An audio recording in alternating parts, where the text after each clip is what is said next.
नमस्कार दोस्तों, मेरा नाम अंकित कुमार पाटीदार है। हम अपने येलो बेल्ट की सिक्स सिग्मा येलो बेल्ट की जो सीरीज़ कर रहे हैं उसमें आज हम एक इम्पॉर्टेंट टॉपिक के बारे में बात करेंगे जिसका नाम है क्वालिटी। एक प्रोडक्ट के अंदर क्या क्या क्वालिटी होती हैं और कस्टमर क्या उन क्वालिटीज़ को किस तरह से लेता है, किस तरह से क्वालिटीज़ के पैरामीटर्स जनरेट होते हैं, इन सभी टॉपिक्स को हम कवर करेंगे, समझने की कोशिश करेंगे कि इनकी मदद से हम अपने आप को किस तरह से बेहतर बना सकें, खुद से भी और अपने कॉम्पिटिटर से भी। तो हम ज़्यादा चर्चा ना करते हुए अब हम सीधे अपने टॉपिक पे चलते हैं। अभी सबसे पहले हम बात करते हैं कि व्हाट इज़ क्वालिटी। क्वालिटी क्या होती है?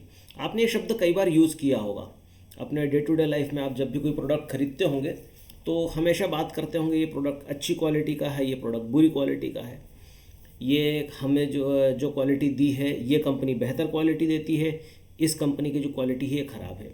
चाहे आप किसी ब्रांड की बात करें या नॉन ब्रांड की बात करें, क्वालिटी शब्द आप दिन भर में कई बार यूज़ करते हैं। जब भी आप कोई प्रोडक्ट बाय करते हैं तो ये वर्ड आप ज़रूर यूज़ करते हैं। तो आइए सबसे पहले समझते हैं कि क्वालिटी को लेके अलग अलग इंस्टीट्यूशंस क्या डेफिनेशन देते हैं। एक इम्पॉर्टेंट इंस्टीट्यूशन है ISO, जो कि इंटरनेशनल स्टैंडर्ड ऑर्गेनाइजेशन है। इसने अपने ISO 9000 में जो डिफाइन किया हुआ है कि क्वालिटी क्या होता है, सबसे पहले वो देखते हैं। तो लिखा हुआ है the degree to which a set of inherent characteristics fulfil requirement. इसका मतलब क्या हुआ कि जो भी एक प्रोडक्ट के अंदर जो भी पैरामीटर्स के बेसिस के ऊपर जो भी कैरेक्टरिस्टिक्स जो हैं जो कि कस्टमर की रिक्वायरमेंट को फुलफिल करते हैं वो सब कुछ क्वालिटी है। इसी के साथ में एक दूसरी डेफिनेशन और है हमारे पास में जो कहती है कि quality means performance upon expectation and fit for function. देखिए, कस्टमर जब भी कोई प्रोडक्ट बाय करता है तो उसके दिमाग में एक परसेप्शन होता है। वो सोचता है कि उसने अगर कोई वैल्यू पे किया है, उसने अगर कोई रुपए पे किए हैं या किसी भी तरह की कोई चीज़ अगर पे की है तो उसके अगेंस्ट में जो भी उसने बाय की है वो उसके एक्सपेक्टेशन के ऊपर खरी उतरे। किस तरह से खरी उतरे, मैं आपको एक एग्जांपल देता हूँ।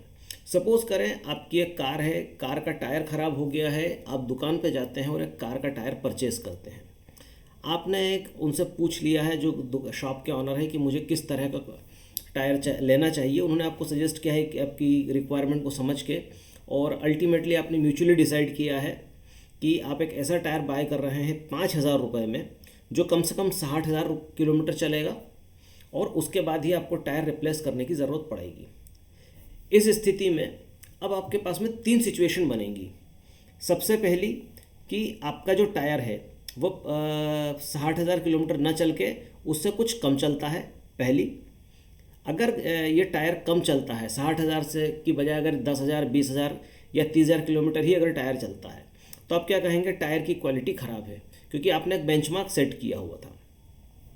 उसके बाद में एक होता है कि जो आपने क्वालिटी जो एक्सपेक्ट करी थी, मतलब आपने जो टायर परचेज़ किया है वो अगर 60,000 किलोमीटर चलने के लिए आपने बाई किया है और वो अगर 60,000 किलोमीटर चल जाता है और उसके बाद में अगर टायर को आपको रिप्लेस करना पड़ता है तो आप कह सकते हैं कि टायर की क्वालिटी अच्छी थी, जो हमने एक्सपेक्ट किया था वो हमें मिला है। पर अगर टायर 1,00,000 किलोमीटर चल जाता है तो आप क्या कहेंगे, बहुत ही शानदार क्वालिटी थी, जो आपका एक्सपेक्टेशन था उससे भी बियॉन्ड जाके आपको कोई चीज़ मिली है। तो इसलिए क्वालिटी एक इम्पॉर्टेंट पैरामीटर है किसी भी प्रोडक्ट को जब कोई कस्टमर बाय करता है उसके लिए। तो आइए अब हम समझते हैं कि क्या क्या चीज़ें होती हैं। देखिए, एक जो रिक्वायरमेंट है बनती है, ये रिक्वायरमेंट बेसिकली 3 चीज़ों से मिलकर बनती है। पहला कस्टमर एक्सपेक्टेशन, दूसरा कंप्लायंस और रेगुलेटरी रूल्स, और तीसरा ब्रांड एक्सपेक्टेशन। सबसे पहले बात करते हैं कस्टमर एक्सपेक्टेशन की। हमने अपने प्रीवियस एग्जांपल्स में बात की थी कि कस्टमर जो है उसका एक्सपेक्टेशन है कि जो टायर है वह 60,000 किलोमीटर चलना चाहिए। ये हो गया एक कस्टमर का एक्सपेक्टेशन। सेकंड चीज़ पे आते हैं कंप्लायंस या रेगुलेटरी रूल। तो कंप्लायंस या रेगुलेटरी रूल में क्या हो सकता है टायर के केस में? टायर के केस में ये हो सकता है कि इसमें कार्बन पार्टिकल्स कितने होंगे, इसे लेके गवर्नमेंट ने कुछ नॉर्म्स सेट किए होंगे। तो क्या वो जो टायर है वह उस रूल्स को फॉलो कर रहा है? या अगर आप टायर के केस में अगर आप रिलेट नहीं कर पा रहे हैं तो आपको एक और एग्जांपल मैं देता हूँ।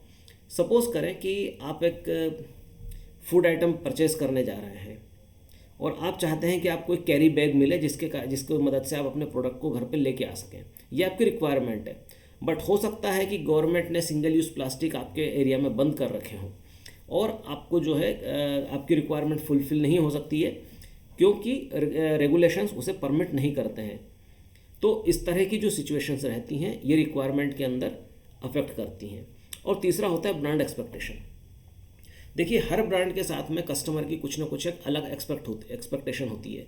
अगर आपको कोई एक मोबाइल ख़रीदना भी है तो आप जो एक्सपेक्टेशन आप सैमसंग के मोबाइल के साथ में कर रखते हैं वो उस तरह की एक्सपेक्टेशन आप एप्पल के मोबाइल के साथ में कभी भी नहीं रखेंगे, और जो एक्सपेक्टेशन आप एप्पल के मोबाइल के साथ में रखेंगे उस तरह की एक्सपेक्टेशन आप सैमसंग के मोबाइल के साथ में कभी भी नहीं रखेंगे। तो इसका एक सीधा सा एक मतलब ये होता है कि जो एक्सपेक्टेशन बनती है, जो रिक्वायरमेंट बनती है, ये तीन चीज़ों से मिलकर बनती है। कस्टमर्स क्या चाहते हैं, कंप्लायंस या रेगुलेटरी बॉडीज़ क्या चाहती हैं, और ब्रांड्स क्या चाहते हैं। ठीक है, अगर आपकी ब्रांड किसी पर्टिकुलर ब्रांड को लेके कुछ अलग तरह की एक्सपेक्टेशन है तो उस तरह के रिजल्ट्स की आप उम्मीद करते हैं। ये आपकी एक रिक्वायरमेंट होती है। ठीक है, अब हम रिक्वायरमेंट से चलते हैं, समझेंगे CTQ। CTQ का मतलब होता है क्रिटिकल टू क्वालिटी कैरेक्टरिस्टिक्स। देखिए, जब भी कोई प्रोडक्ट एक ऑर्गेनाइजेशन के द्वारा बनाया जाता है तो वह हमेशा CTQ बनाता है, क्रिटिकल टू क्वालिटी के क्रिटिकल टू क्वालिटी। इसका मतलब क्या हुआ कि जो ऑर्गेनाइजेशन है, ये जो कंपनी है, उसने जो प्रोडक्ट या सर्विसेज जनरेट की हैं उसमें कुछ सर्टेन टाइप ऑफ फीचर्स हैं या कुछ कैरेक्टरिस्टिक्स हैं। ये जो फीचर या कैरेक्टरिस्टिक्स हैं इसे आप मेजर कर सकते हैं। ये जैसे कि हम यहाँ पे देख सकते हैं, हमने अपने पॉइंट्स के अंदर भी इसे मेंशन किया है। की characteristics that can be measured, ये इस तरह के की कैरेक्टरिस्टिक्स होते हैं जिसे मेजर किया जा सकता है। Key drivers within the organisation, ये की ड्राइवर्स की तरह बिहेव करते हैं ऑर्गेनाइजेशन के अंदर। CTQ और CTC, देखिए अब हमने यहाँ पे दो अलग अलग शब्दों के बारे में बात की है। एक होता है क्रिटिकल टू क्वालिटी कैरेक्टरिस्टिक्स और दूसरा होता है क्रिटिकल टू कस्टमर। तो क्रिटिकल टू क्वालिटी और क्रिटिकल टू कस्टमर कैरेक्टरिस्टिक्स ये जो है ये दोनों क्लोजली रिलेटेड है। अब मैं आपको बताता हूँ कि ये क्लोजली किस तरह से रिलेटेड है। जो CTQ है ये दिया जाता है ऑर्गेनाइजेशन के द्वारा, और CTC क्रिटिकल टू कस्टमर ये एक्सपेक्टेशन होती है कस्टमर की। ये जब दोनों चीज़ें मैच करती हैं तो वही जो इंटरसेक्शन पॉइंट जो आपका जनरेट होता है, जैसे अब हम इस केस में बात कर सकते हैं, यही चीज़ आपकी डिसाइड करेगी कि आपका जो कस्टमर है वो कितना ज़्यादा हैप्पी है। ये इंटरसेक्शन पॉइंट जितना ज़्यादा मैच करेगा। सपोज़ करें कि अगर ये पूरा एक दूसरे को ओवरलैप कर लेते हैं तो हो सकता है कस्टमर आपसे बहुत ही ज़्यादा सेटिस्फाई हो जाए, बट कस्टमर की एक्सपेक्टेशन कुछ और है और ऑर्गेनाइजेशन कुछ और बना रही है, तो अल्टीमेटली आपका कस्टमर आपसे हैप्पी नहीं होगा। यह एक बहुत ही इंपॉर्टेंट चीज़ है। जैसे सपोज़ करें कि मोबाइल एप्लीकेशन डेवलपमेंट में हमने क्या एग्जांपल लिया हुआ है। अगर मोबाइल एप्लीकेशन डेवलपमेंट के अंदर जो फीचर कस्टमर एक्सपेक्ट करता है, मतलब आपकी जो एप्लीकेशन है वो ब्रेक नहीं होगी, उसका जो कनेक्टिविटी की किसी की तरह की प्रॉब्लम नहीं आएगी, बफरिंग नहीं होगी, जो भी ऑपरेशंस उससे एप्लीकेशन को करनी है वह पूरी तरह से वो सारे ऑपरेशंस करेगा। साथ ही साथ में ना सिर्फ ऑपरेशन करेगा, जो कैलकुलेशंस और जो रिजल्ट जनरेट होंगे वह भी एक्यूरेट होंगे। यह एक्सपेक्टेशन है कस्टमर की। बट CTQ जो है, जो क्रिटिकल टू क्वालिटी है, जो ऑर्गेनाइजेशन द्वारा जो डिलीवर किया जा रहा है, अगर कस्टमर चाह रहा है कि उसे सही कैलकुलेशंस मिलें और ऑर्गेनाइजेशन भी उसी तरह की एप्लीकेशन डेवलप कर रहा है, that means critical to quality और क्रिटिकल टू कस्टमर ये बिल्कुल मैच कर रहे हैं। सपोज़ करें एक ऑर्गेनाइजेशन है, उसने एक चॉकलेट बनाई है। जो चॉकलेट है उसने एक सर्टेन लेवल ऑफ शुगर उसमें मेंटेन की हुई है ऑर्गेनाइजेशन के द्वारा, बट अगर कस्टमर जो है, कस्टमर चाहता है कि उसे लो शुगर लेवल की चॉकलेट मिले। अगर हेल्थ कॉन्शियस कस्टमर है और वह चाहता है कि उसे लो शुगर लेवल की चॉकलेट मिले, और अगर कंपनी ऑफ़र इस तरह की प्रोडक्ट को अगर ऑफ़र करेगी, इस तरह की चॉकलेट्स को अगर ऑफ़र करेगी अपने कस्टमर्स को, तो हो सकता है कि कस्टमर्स उस तरह के प्रोडक्ट्स को परचेस नहीं करना चाहे और आपकी जो ब्रांड वैल्यू है वो डाउन हो जाए, या आपको जो रीबाइंग है वो आपको नहीं मिले। टीवी सेट्स के केस में भी इसी तरह से आप कह सकते हैं कि आप एक जो पिक्सल आप दे रहे हैं और जो कस्टमर की एक्सपेक्टेशन है, इन दोनों के अंदर वेरिएशन हो सकता है। अगर ये वेरिएशन ज़्यादा रहता है तो कस्टमर का जो सेटिस्फेक्शन लेवल है वह डाउन होगा। अब हम इसे और थोड़ा सा आगे समझते हैं। देखिए, अब हम बात करते हैं कि हमको वाई टू आइडेंटिफाई CTQ, हमको क्रिटिकल टू क्वालिटी को आइडेंटिफाई करना क्यों ज़रूरी है। दोस्तों, हमने अपने शुरुआत में ही एक चीज़ समझी थी, हमने 80-20 रूल। 80-20 रूल हमें कहता है कि अगर जो मेजर जो रिजल्ट्स होते हैं वो केवल लेस जो 20% एफर्ट्स हैं उन्हीं के डालने से आता है। जैसे हो सकता है कि जो आपका कस्टमर को जो सेट है, जो आपको जो टारगेट मार्केट है, उस टारगेट मार्केट में कुछ थोड़े से फीचर्स अगर आप इंट्रोड्यूस कर दें तो आपका एक बड़ा जो कस्टमर का बेस है वह आपके प्रोडक्ट को एक्सेप्ट करना शुरू कर दे, है ना। तो अगर आप केवल 20% भी अगर क्वालिटी फैक्टर्स को इम्प्रूव करते हैं तो हो सकता है कि आपके 80% जो कस्टमर है वो सेटिस्फाइड हो जाए। तो इसलिए आपके कौन कौन से पैरामीटर्स को आपको सेटिस्फाई करना है, इसके लिए ज़रूरी है कि आप जो क्वालिटी फैक्टर्स हैं इन केवल जो मिनिमम क्वालिटी फैक्टर्स हैं उन्हें कम से कम इम्प्रूव करें ताकि अधिकतर आपके जो कस्टमर्स हैं वो सेटिस्फाइड हो जाएं। अब हम देखते हैं कि जो CTQ ट्री है, क्रिटिकल टू क्वालिटी का जो ट्री है, इसे किस तरह से बनाया जाता है। देखिए, आप जब कस्टमर टू क्वालिटी ट्री आप बनाने की कोशिश करेंगे तो सबसे पहले आपको कस्टमर की नीड पकड़ाना होगी। आप जैसे ही नीड पकड़ेंगे उसके बाद में आप क्वालिटी मैट्रिक्स आप बनाएंगे। देखिए, कस्टमर की नीड पकड़ने के लिए आपको क्या करना होगा, सबसे पहले आप VOC तैयार करेंगे। VOC मतलब वॉइस ऑफ कस्टमर, ये हमने इसके बारे में पहले हम चर्चा कर चुके हैं। जैसे ही आपकी वॉइस ऑफ कस्टमर आप आइडेंटिफाई करेंगे कि आपका कस्टमर एक प्रोडक्ट के अंदर क्या क्या चाहता है या फिर आपके प्रोडक्ट के अंदर उसे क्या क्या एक्सपेक्टेशन है कि ये चीज़ें उसके अंदर होनी चाहिए, जैसे आप VOC आइडेंटिफाई कर लेंगे, उसे नोट डाउन करेंगे, फिर आप तैयार करेंगे कस्टमर नीड। ये जो कस्टमर नीड है, इसी कस्टमर नीड को आप जो है आपको ये देगा ड्राइवर्स। ये जो ड्राइवर्स हैं इन्हीं को आप जब ब्रेक करेंगे तो इनसे निकलेंगे रिक्वायरमेंट्स। इन्हीं रिक्वायरमेंट्स को अगर आप फुलफ़िल करेंगे तो आपके जो कस्टमर्स हैं उनकी नीड भी फुलफ़िल होगी। अब हम चलते हैं थोड़ा सा एक कदम और आगे। अब देखिए, हमने यहाँ पे एक एग्जांपल के थ्रू भी हम आपको अपनी नेक्स्ट स्लाइड में समझाने की कोशिश करेंगे, है ना। तो अभी हम यहाँ बात करते हैं CTQ ट्री जो है, क्रिटिकल टू क्वालिटी ट्री है, कस्टमर नीड्स और क्वालिटी मैट्रिक्स। तो आपको इसके लिए क्या करना पड़ेगा, identify critical to customer need. ठीक है, अब ये क्रिटिकल टू कस्टमर नीड को आप किस तरह से आइडेंटिफाई करेंगे, आप करेंगे इसे सर्वे के थ्रू या फिर आप ऑब्जर्वेशन, एक मेथड होती है। सर्वे के बारे में तो हम सभी जानते हैं, या तो आपके पास में ऑफलाइन सर्वे होंगे तो कोई सर्वेयर आपको आप अपॉइंट करेंगे जो जाकर आपके कस्टमर्स जो हैं उनसे क्वेश्चन पर्टिकुलर ओपन एंडेड या क्लोज एंडेड क्वेश्चंस के थ्रू आपसे सर्वे करेगा। दूसरा होता है ऑब्जर्वेशन, कि आप सेट ऑफ कस्टमर्स को आप ऑब्जर्व करें, फीडबैक लें, सब्जेक्ट मैटर एक्सपर्ट की आप मदद लें, या ऐसी कोई सी भी मेथड हो सकती है जिसकी मदद से आप वॉइस ऑफ कस्टमर्स को आप जनरेट करें और क्रिटिकल टू कस्टमर्स के जो पैरामीटर्स हैं उन्हें आइडेंटिफाई करने की कोशिश करें।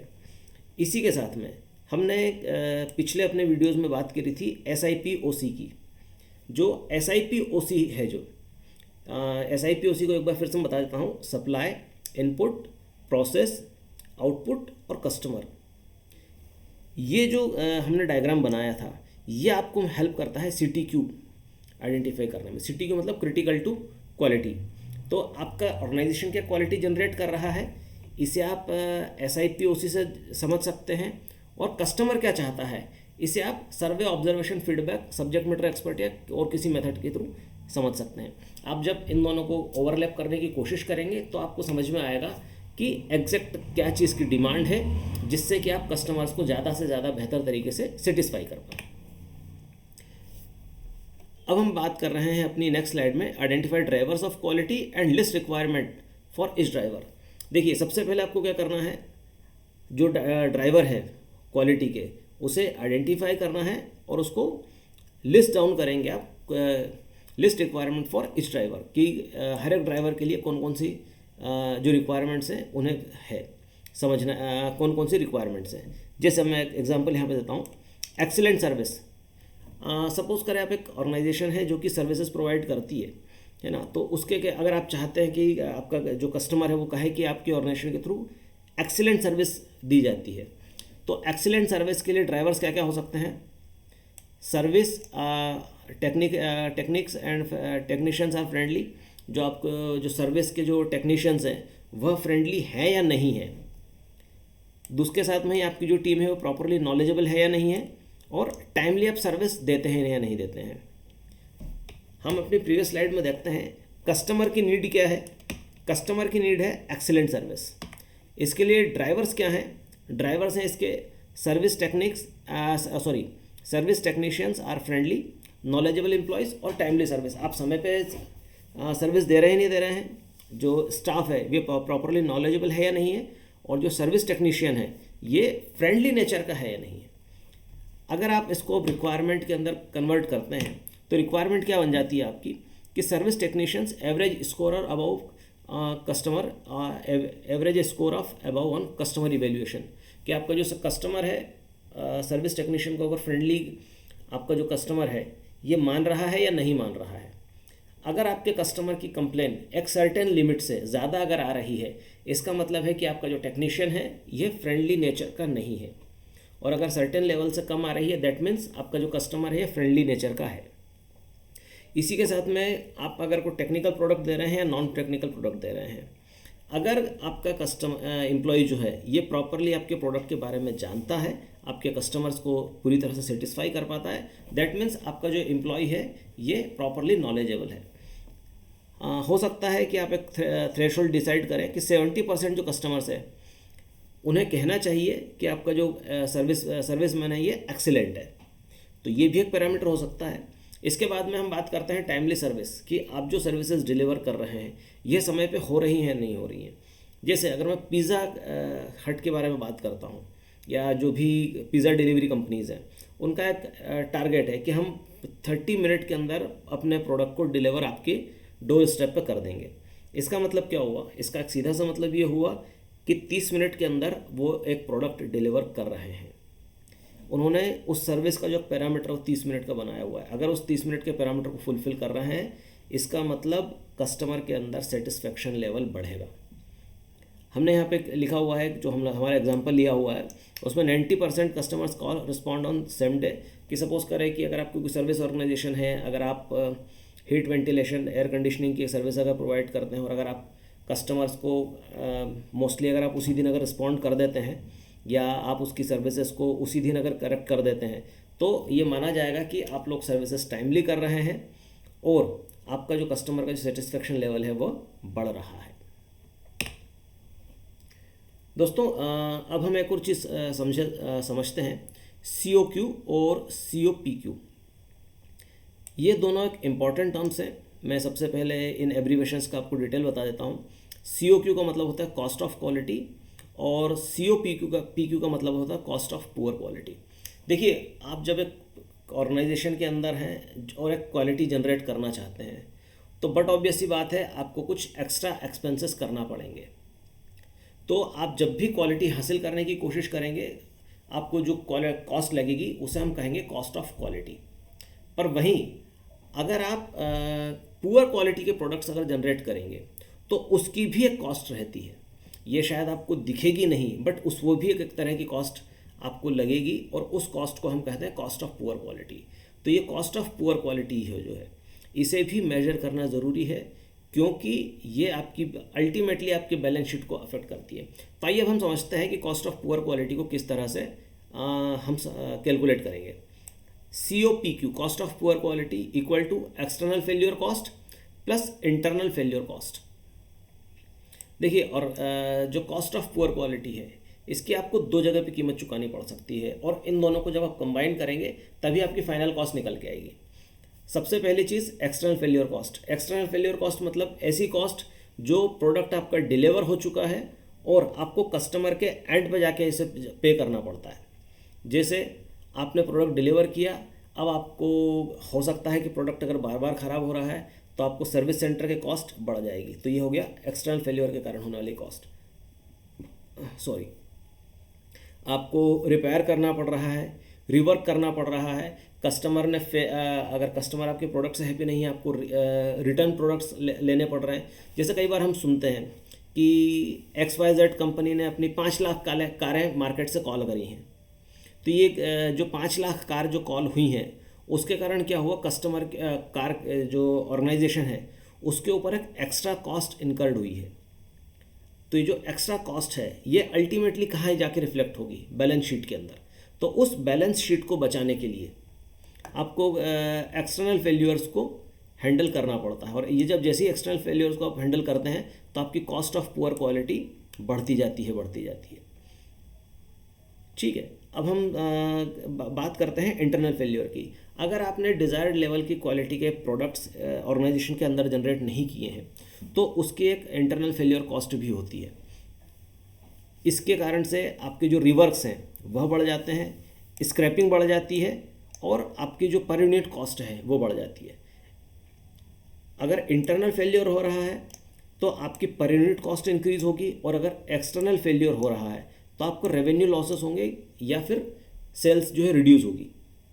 देखिए, दोनों अलग अलग तरह के फेल्योर्स हैं और इन दोनों से कुछ अलग अलग चीज़ें अफेक्टेड होती हैं। इंटरनल फेल्योर होगा तो आपकी पर यूनिट कॉस्ट बढ़ जाएगी। सपोज करें अगर आप एक्स वैल्यू अगर जनरेट एक्स कॉस्ट अगर आपको हो रही थी, और अगर इंटरनल फेल्योर हुआ तो एक्स प्लस डेल्टा हो जाएगा। पर वहीं अगर एक्सटर्नल फेल्योर हुआ तो आपकी वाई कॉस्ट तो लग ही चुकी है प्रोडक्ट को बनाने में, साथ ही साथ में उसको रिपेयर रिवर को रिटर्न करने में भी वाई प्लस डेल्टा हो जाएगा आपको टोटल प्राइस, टोटल कॉस्ट। तो इस तरह से COPQ क्या हो गया आपका, external failure cost plus internal failure cost. देखिए, कॉस्ट ऑफ पुअर क्वालिटी देखने में बहुत छोटी सी चीज़ लगती है कि ठीक है हमें कुछ एक सर्टेन अमाउंट जो खर्चे हैं वही लग रहे हैं, बट अल्टीमेटली ये टिप ऑफ आइसबर्ग है। आपने एक आइसबर्ग देखा होगा जो ऊपर से दिखने में तो बहुत छोटा सा दिखता है, बट उसके नीचे एक बहुत बड़ा, एक बहुत ही विशालकाय हिमखंड रहता है जो बड़े से बड़े जहाज़ को भी चकनाचूर कर सकता है, तोड़ सकता है।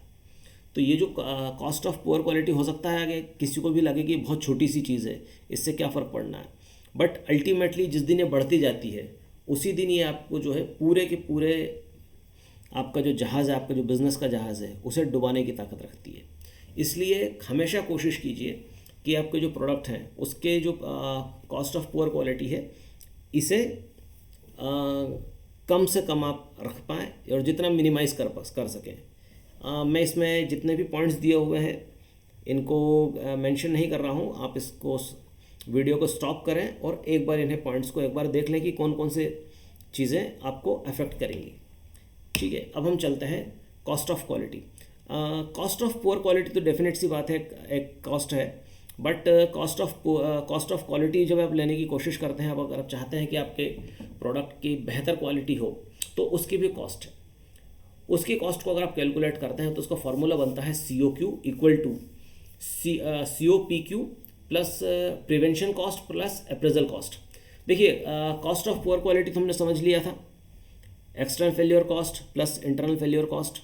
आप जैसे ही ऐड करेंगे कॉस्ट ऑफ पुअर क्वालिटी आ जाएगा। इसी के साथ में प्रिवेंशन कॉस्ट मतलब आप अपनी प्रोसेस के अंदर कुछ तरह के सेंसर्स, फायर अलार्म्स या थर्मामीटर्स या इस तरह के जो भी इंस्ट्रूमेंट आप जब इंस्टॉल करते हैं तो उससे रिलेटेड जो कॉस्ट आती है वो होती है प्रिवेंशन कॉस्ट। इसी के साथ में एक कॉस्ट और होती है अप्रेजल कॉस्ट। अप्रेजल कॉस्ट मतलब अगर सपोज करें आप मॉनिटर करने के लिए आपकी जो प्रोसेस है उसमें से जो आउटपुट जनरेट हो रहे हैं उसे मॉनिटर करने के लिए अगर किसी व्यक्ति को अपॉइंट करते हैं तो अपॉइंट करने के लिए आप उसको एक सैलरी, आपको वेजेस आपको देने पड़ेंगे, साथ ही साथ में कुछ सर्टेन लेवल ऑफ फैसिलिटीज़ आपको देनी पड़ेगी। तो ये भी आपकी एक तरह की कॉस्ट है जिसे हम कहते हैं appraisal cost. Cost of quality इन्हीं तीनों चीज़ों से मिलकर बनती है, और हमें सोच सकते हैं कि प्रिवेंशन कॉस्ट और अप्रेजल कॉस्ट ये भी आपकी कॉस्ट ऑफ क्वालिटी को इंक्रीज़ कर रहे हैं। आप जैसे ही अपने ऑर्गेनाइजेशन के अंदर अपनी जो सिक्स सिग्मा लेवल जो है आप इसे जैसे जैसे इंक्रीज़ करते जाएंगे वैसे वैसे कॉस्ट ऑफ क्वालिटी जो है ये आपकी रिड्यूस होती चली जाएगी। यहाँ पे आपकी जो कॉस्ट है इसे कम किया जा सकता है अगर आप आपके तीनों पैरामीटर्स को डाउन कर दें। तीनों पैरामीटर्स मतलब cost of poor quality, prevention cost और अप्रेजल कॉस्ट। इन तीनों कॉस्ट को अगर आपको कम से कम रख सके, आप अगर इस चीज़ में सक्सेसफुल हो गए तो ही आपकी जो कॉस्ट है, कॉस्ट ऑफ क्वालिटी है, ये मिनिमाइज़ होगी और आपका जो प्रॉफिट है ये बढ़ेगा। जैसे हमने यहाँ पे एक एग्जांपल लिया हुआ है कि एक ऑर्गेनाइजेशन है वो भी सिक्स सिग्मा 2 लेवल पे है, तो उसकी कॉस्ट ऑफ क्वालिटी जा रही है 40% पे। जैसे ही उसने अपनी प्रोसेस को इम्प्रूव किया और वो लेवल 3 पे पहुँचे कि उसकी जो कॉस्ट ऑफ क्वालिटी है ये 25 से 40% की रेंज पे आ चुकी है। जैसे ही आपने अपनी प्रोसेस को इम्प्रूव किया और लेवल 4 पे पहुँचे, आपकी जो कॉस्ट ऑफ क्वालिटी है 15 से 25% पे आ जाता है। जैसे ही लेवल 6 सिग्मा लेवल 5 तक टच करते हैं, हो सकता है 5 से 15% तक आ जाए। और जैसे ही 6 सिग्मा लेवल 6 पे पहुँचेंगे आप, 6 सिग्मा जैसे ही आप अचीव करेंगे, हो सकता है कॉस्ट ऑफ क्वालिटी आपकी जो है 1% तक आ जाए। तो कॉस्ट ऑफ क्वालिटी को रिड्यूस करना पॉसिबल है 6 सिग्मा की मेथड्स के थ्रू। तो आज हमने कुछ इम्पॉर्टेंट चीज़ें देखी हैं, समझी हैं। मुझे उम्मीद है कि आपको ये समझ में आई होंगी, और अगर आपको लगता है कि आप अप्लाई करना चाहते हैं तो बिल्कुल करें। मेरे एक वीडियोस को ध्यान से देखें, और इसी तरह की वीडियोस के लिए मेरे इस चैनल को लाइक, सब्सक्राइब, शेयर और कमेंट ज़रूर करें। अगर आपको लग रहा है कि वीडियोस अच्छे हैं तो अपने दूसरों दोस्तों के साथ में भी शेयर करें, ताकि वो भी इन क्वालिटी पैरामीटर्स को अप्लाई करना सीख पाएँ। Thank you.